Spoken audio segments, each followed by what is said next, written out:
They shall be pure of heart and strong of body, untainted by doubt and unsullied by self-aggrandizement. Praximides had spoken without thought, the words of the Codex Astartes coming to him unbidden and reaching his tongue before he could stop them. "Is that a censure of a senior officer, Lieutenant Praximides?" asked Aeschylus as he looked away from the command bridge's main viewing display.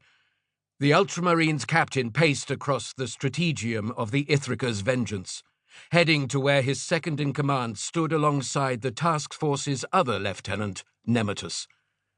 The polished blue of their armor danced with the amber and red glow of console lights, smudged by a bright plasma gleam shining from the tactical videolith that dominated the wall of the large command chamber.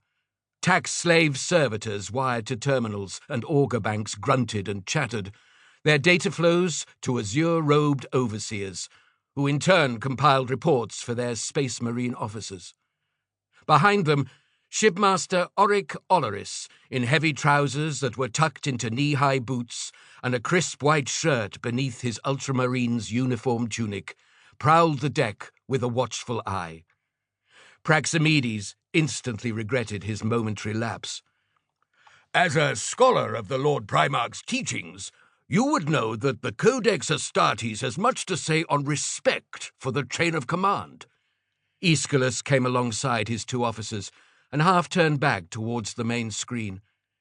He opened his hand towards the screen, indicating the starship that drifted across the spray of stars, plumes of blue and white plasma ejecting haphazardly from a ruptured reactor.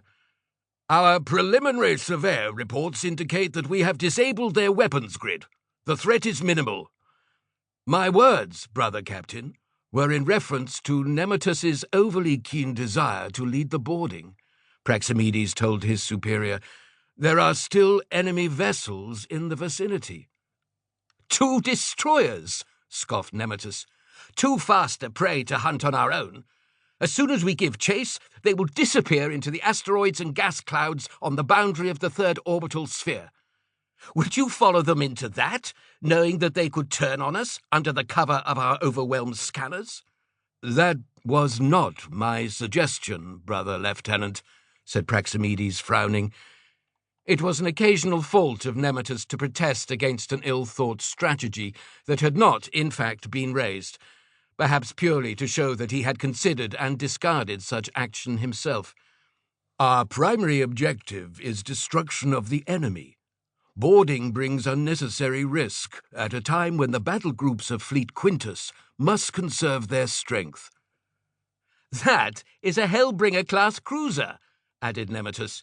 "Nobody has built one for 8,000 years. It's a piece of archaeotech in its own right."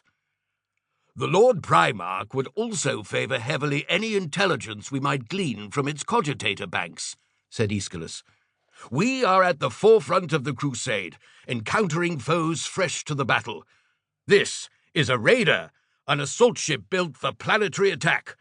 Perhaps this ship comes from beyond the cicatrix maledictum, and could shed light on what is occurring in the Imperium Nihilus, lost beyond the warp rifts." This time, Praximides was wise enough to hold his tongue, wishing the whole conversation would be forgotten. Aeschylus noticed his lieutenant's reticence and continued, "You urge caution with a depleted resource, which is laudable, but I would not spend the lives of the Lord Primarch's warriors needlessly." Aeschylus allowed his voice to travel a little further, carrying to other members of the command crew across the strategium. It was typical of Aeschylus's fine touch of command that he would turn potential remonstration into a moment to inspire others.